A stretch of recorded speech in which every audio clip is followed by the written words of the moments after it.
And so it brings us on to the next presentation that has a rather wonderful title in that it says, I'd rather die from sex than ALS MND. And I'd like to invite Gudjon to present his slides for us, please.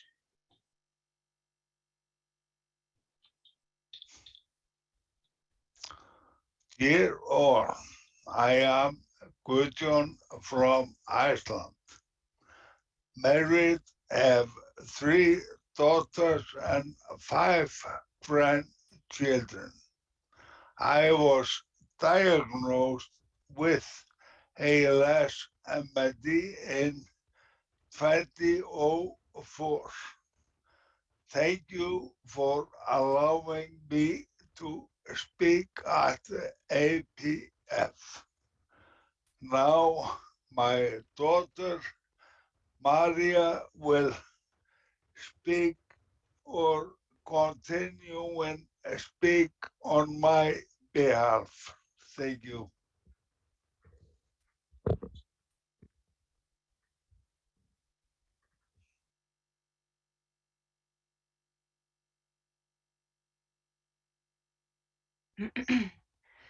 My goal with this talk is number 1, that you, the professionals, let sex and intimacy be an important part of your therapy, or just a part of it. ALS MND will rob you of intimacy to your partner, and there are many reasons for it. When you can no longer hug those you love due to ALS MND. Some of us might need professional help to deal with this loss, as we may need it when we lose other things.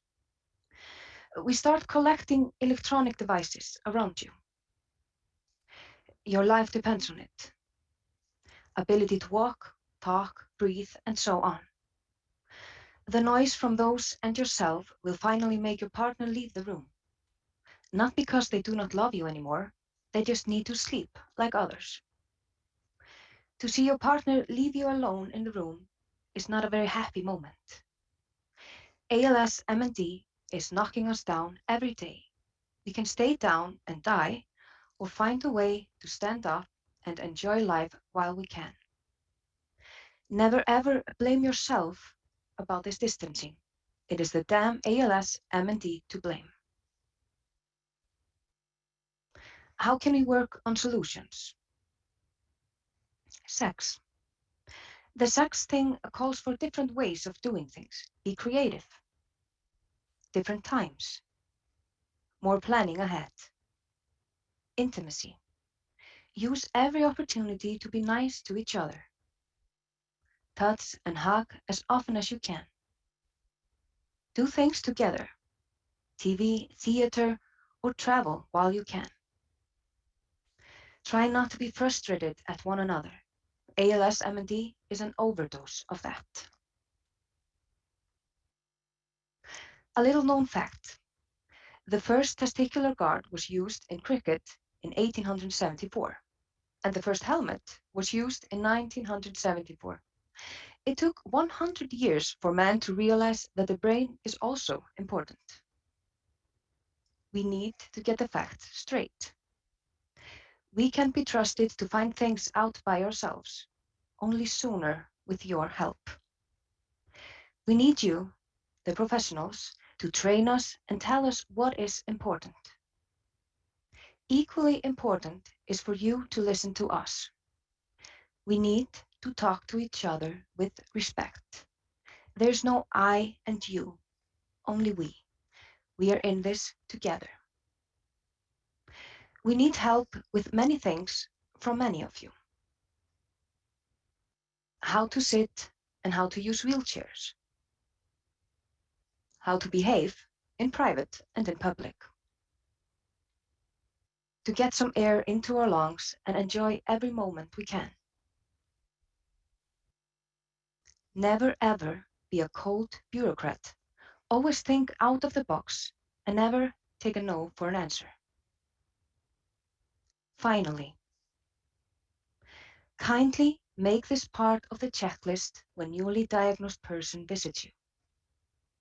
Sex and intimacy is as important as anything else.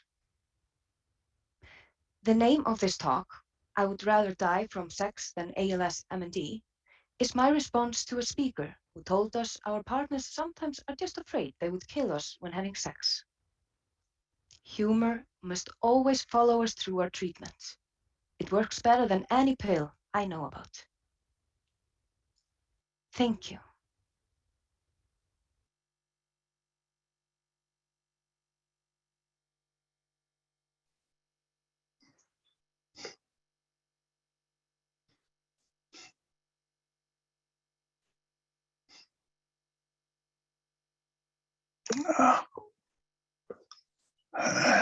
Yes. Thank you so much for that presentation. And I think it's a really fantastic insight into the feelings of the patients that we care for. It's something I work very hard to address in our clinics about the intimacy and the kind of seeing the person as a whole. Do you have any tips? Because a lot of the research is that the patients wish to talk about their relationships and this, but don't like to kind of talk unless they get the vibes from the professionals that they're talking to. How would you suggest the professionals go about addressing that? Just direct, and it's just a part of the things you talk about when you are diagnosed, and just don't go around it like it's something that does not matter. But of course, some of us would not like to talk about it, and then we can just say, skip that part and go to the breathing machines or something boring. I think that's definitely an easier topic. We can do breathing, we can do eating very, very quickly. And I think what I found helpful is kind of, there's a bit of a model called explicit, but it's really about giving patients permission. So it's allowing them to know that I'm open to talking about it. So giving that permission. For some people, asking directly is slightly too much. For the professional, they might not feel they have the confidence, because when you ask that kind of question, you just don't know the response from the patient. So kind of a midway, unless we knew people for a long time and knew them well, that's an easier conversation to have. But initially, giving permission, and often I say things like, many people find that it changes their relationships and changes their experiences. This is something you found. I've given them permission. They can then say to me, mind your own business. Or alternatively, they can say, actually, that's something. So it's kind of a midpoint. I think if I knew you better, then I'd be able to kind of be slightly more direct. But it's sometimes people just don't have that confidence to ask the question, just because they don't know the reply back. Gudjon, you're getting a lot of comments in the chat about very positive, and thanking you for raising kind of the awareness for professionals and the importance of doing so. I haven't got any questions as such, anything else, but I just think it's very interesting. A lot of the research too has looking into people, even people using NIV or tracheostomies and very little movement and dependent 100% on care. Even those people value intimacy and sex with their partner highly. And I think we underestimate that sometimes too, just how important it is always to everybody, however active they may be. I'm just looking in the chat to see if there are any questions. Yes, it's an unspoken taboo, they're saying. And yeah. How do we ensure that the partners are lovers and not carers? That's from Rod. That's a really important question because it's easy to make assumptions. So how do you suppose we do that?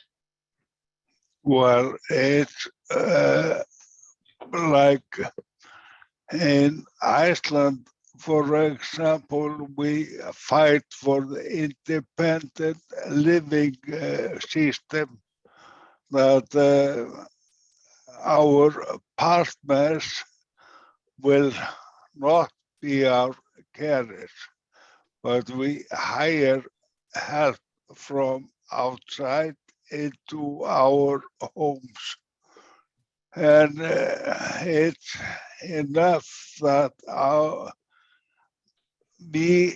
I'm the one that is sick, and I don't need my wife and children to be sick also. So somehow we must make sure that we can still be partners despite the damn disease. It's a very important point, but if the government or we are as a nation are not doing what we must do, take care of our sick people, we end up forcing our wife and children to be our carers. So the government is using them as slaves, really. But yeah, it's a long and it's hard to find this right way of doing it. It is. It's so important that partners can remain partners and not just become carers. And I think that's quite a challenge. And I think people have to work in my country, in England, very hard to separate the two, because it's far too easy to end up 24 hours caring, exhausted, and not be that partner for the person. Just looking at the chat, there is a lot of very important conversations, and hopefully you'll be able to have a look at the chat. But one is just saying so important because MND ALS takes away so much from a person that it's important that they don't take away the sex and the relationship element of somebody too. So yeah. I'd like to thank you very much for your presentation. I think it's very thought-provoking, and I think we all need to kind of reflect on how we can ensure, because I think we very often say we're looking after people holistically, and yet if we miss out that element of care, we're missing out a very large chunk of that person, and kind of exploring the whole person is really important too. So thank you very much for highlighting that, because that's great. Thank you. Thank you.